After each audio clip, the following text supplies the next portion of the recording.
Hey, everyone. Anthony Fantano here, internet's busiest music nerd. Hope you are doing well. And let's talk about this piece that Nick Cave has dropped over here on his own personal blog, the Red Hand Files, where he answers a lot of fan questions. And on this one, he answers two very interesting asks. The first of which is, with your new sound, you don't fear losing old fans. And while we're not going to get too deep into this piece, this is a really smart answer to this question. It just shows how clear and smart of a thinker Nick is.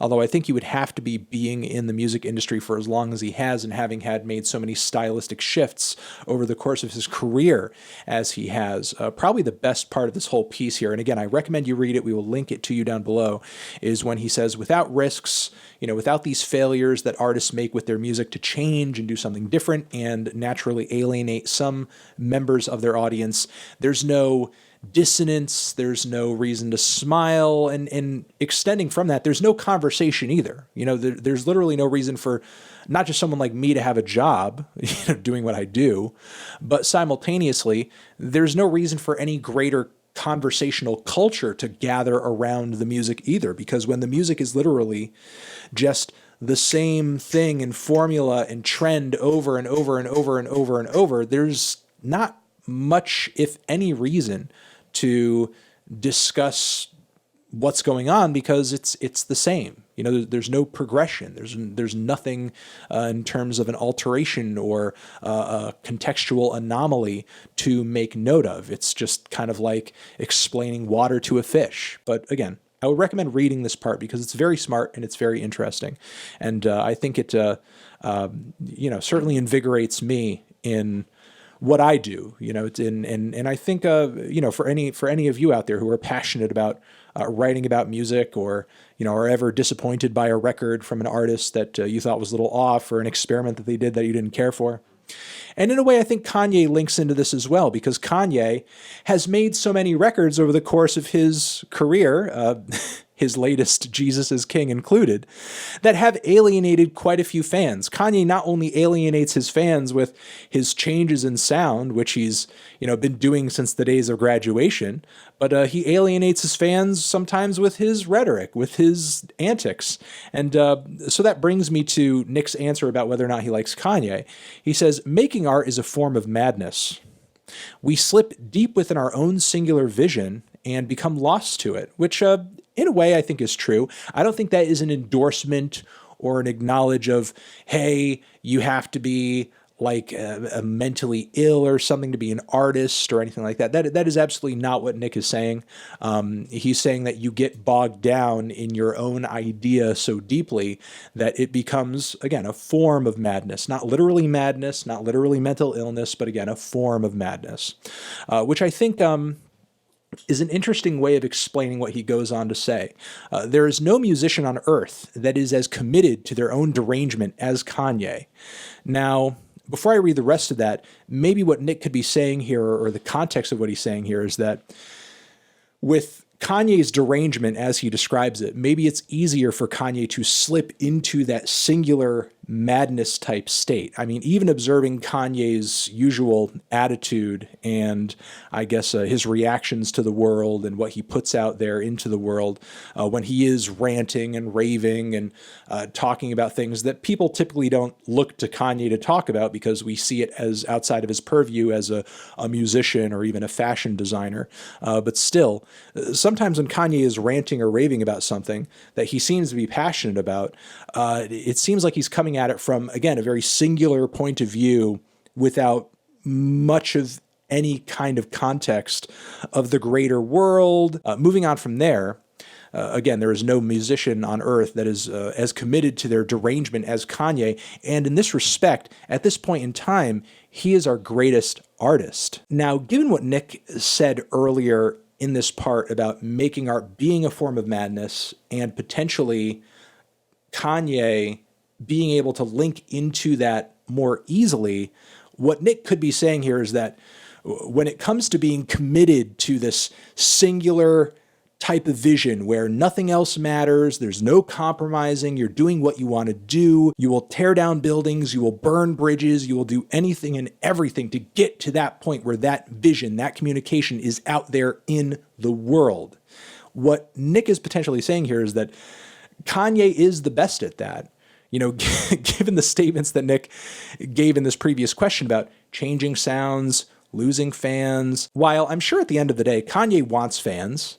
He wants to please his fans. He wants people to listen to his records, buy his records. But do I really think Kanye is afraid of the prospect of turning people off or losing a few people in the process of doing what he wants to do, saying what he wants to say? From what I can observe, it's a balance. And more often than not, it seems like Kanye's desire to express himself, whether that be through a sound that some of his fans won't care for, or an opinion that will get a lot of ink spilled or pixels uploaded to the internet because people wildly disagree with it. I think that while he most likely does care about fans and maintaining his fan base, the act of getting what he wants to get out there, expressing himself, releasing that pressure valve, and I guess a feeding into this singular madness most likely matters more much of the time. He most likely gets more gratification. He most likely gets more meaning. He most likely gets more deep personal satisfaction out of doing that than he does playing it safe. Because look, if at this point Kanye wanted to play it safe and wanted to give the fans some super bland, just so-so by the numbers auto crooner type record with tons of washed out production, he could do that fucking shit easy. He could do that shit with his hand tied behind his back, with his eyes closed and half asleep. But because he is so committed to what he does in that way, Nick seems to be of the opinion that he is our greatest artist. Now, I think personally, there is kind of an argument for this to be made. I don't think Kanye is our greatest artist, honestly, but at his level in the mainstream, I can't really think of another person who is as willing to, with their own art, play it as fast, experimental, cutting edge, and loose as he is. Are there more experimental and out there and wild records in the underground? Sure, by 2, 3, 4, 5, 6 fold. But again, at the position that Kanye is, at the level of fame that he's at, and the kind of risks that he's taking in his own context, in his own lane, in his own field, he's kind of unparalleled as far as modern artists go. Finally, I do want to say this is not personally a message from me telling you that you need to be off your rocker or something like that to make great art. I don't think that is the case. There are tons of artists out there that make good music and are not mentally ill or don't suffer from any kind of derangement or anything like that. I think that Nick, in his own respect, would even say that even a quote unquote sane artist or someone who is relatively free from things such as mental illness can get in touch with something like this form of madness that he's talking about. I personally, even though I like a lot of what Nick says here, I don't want to feed into this often parroted trope and stereotype that great art requires suffering, great art requires someone to have some kind of big problem that they're waxing poetic on. It's not the case. It's not necessary. And I can't tell you how many people I've met, how many quote unquote artists and how many quote unquote singer-songwriters I've met over the years, totally unsuccessful, who are these very performative, woe is me, I'm just like this sad sack, type of dude trying to be the next Elliott Smith or Kurt Cobain, and it's just very transparent. Not every great piece of art requires a tragedy, but I guess certainly a tragedy gives you a very quick reference point of something to be inspired by if you were to make some type of music reflecting on it. Once more, I do think Kanye is arguably one of the greatest artists at this point in time, by mere virtue of a lot of what Nick was saying earlier in this piece about the challenges, the dissonance that a great artist or an artist kind of changing or evolving can provide. Kanye provides that with every single album, every single record, with everything he does,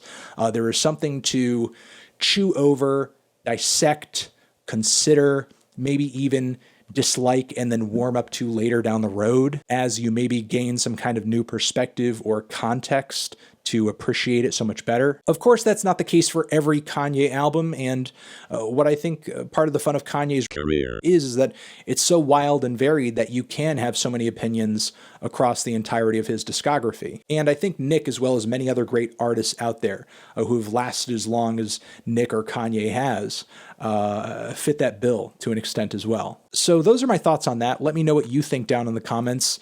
Do you think there's an argument to be made by Nick Cave or anybody else that Kanye is one of our greatest artists or our greatest artist at this time, based on this criteria, I suppose, that Nick is putting forward? Or do you think this criteria that he's working with from the get-go is kind of silly? I get that Nick is operating from a place of, it takes one to know one in terms of being devoted to your own derangement. But is he giving too much credence to this idea that this is maybe a requirement to be a great artist or be the greatest artist at a certain point in time? Again, let me know down in the comments what your thoughts are. Over here next to my head is another video that you can check out. Hit that up or the link to subscribe to the channel. Anthony Fantano, Nick Cave, Kanye, forever.